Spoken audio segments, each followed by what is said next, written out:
آج آپ کے سامنے ترجمۃ القرآن کا جو گیسٹ پیپر ہے اس کے شارٹ سوالات کریں گے، تو امید ہے آپ کو بہت پسند آئے گی ویڈیو۔ چلیے ویڈیو کو شروع کرتے ہیں، ٹھیک ہے۔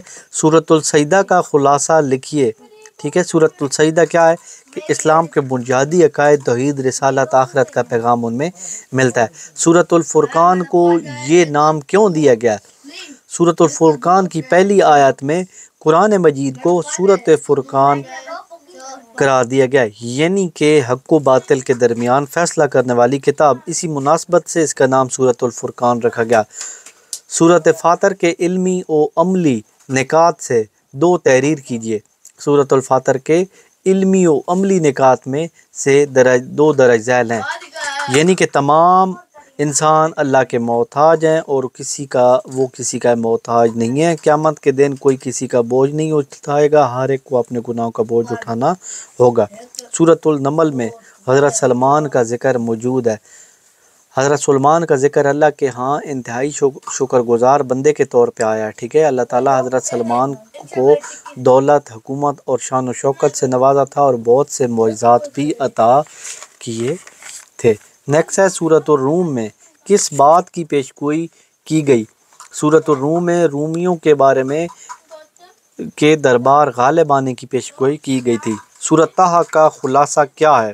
سورۃ طٰہٰ مکی سورت ہے، اس میں 135 آیات ہیں، اس کے 8 میں سے 5 رکوع ہیں۔ حضرت موسیٰ کی زندگی بیان فرمائی گئی۔ حضرت عمر رضی اللہ عنہ کے واقعے کا تذکرہ اس سورت میں ہے۔ اس سورت میں توحید، رسالت اور آخرت کا بھی بیان ہے۔ سورۃ طٰہٰ کے مطابق فرعون نے اپنی قوم کے ساتھ کیا سلوک کیا؟ اپنی قوم کو گمراہ کر دیا اور انہیں صحیح راستہ نہ دکھایا۔ سورۃ صاد کو یہ نام کیوں دیا گیا؟ سورۃ صاد کا آغاز حروف مقطعات میں سے ہے، اسی مناسبت سے اس کا نام سورہ صاد رکھا گیا۔ درج ذیل میں سے کوئی 5 قرآنی آیات کے معنی؟ برہ، اس کے معنی نیکی کرنے والا۔ یمسکو، وہی روکنے کے ہیں۔ الزرو، ٹھیک ہے۔ کوئی عربی سے مسٹیک ہو جائے تو معاف کیجیے گا، میں کوئی قرآن حافظ نہیں ہوں اور نہ میری اتنی اچھی عربی ہے، ٹھیک ہے۔ ابن ما، جہاں کہیں بھی۔ مروہ، ٹھیک ہے، وہ گزرتے ہیں۔ شقیٌ، بدبخت۔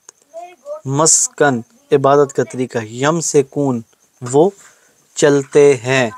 اللہ تعالیٰ نے نیکسٹ چوتھا سوال ہے، اللہ یحکم بینکم یوم القیامۃ فیما کنتم فیہ تختلفون۔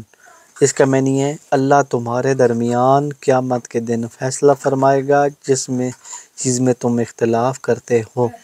من تاب وعمل صالحا فإنہ یتوب الی اللہ متابا، اور جو توبہ کرے اور نیک عمل کرے تو بے شک اللہ ہی کی طرف رجوع کرتا ہے۔ وما جعلنا لبشر من قبلک الخلد افإن مت فہم الخالدون، اور ہم نے آپ سے پہلے بھی کسی انسان کو ابدی زندگی نہیں دی، تو اگر آپ انتقال فرما جائیں تو کیا یہ ہمیشہ رہنے والے ہیں؟ نیکسٹ ہے اولئک اصحاب الجنۃ خالدین فیہا جزاء بما کانوا یعملون، یہی لوگ جنت والے ہیں، ہمیشہ اسی میں رہنے والے ہیں، یہ ان کے اعمالوں کا بدلہ ہے۔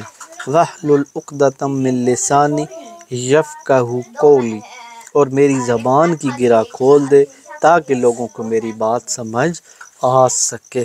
ٹھیک ہو گیا۔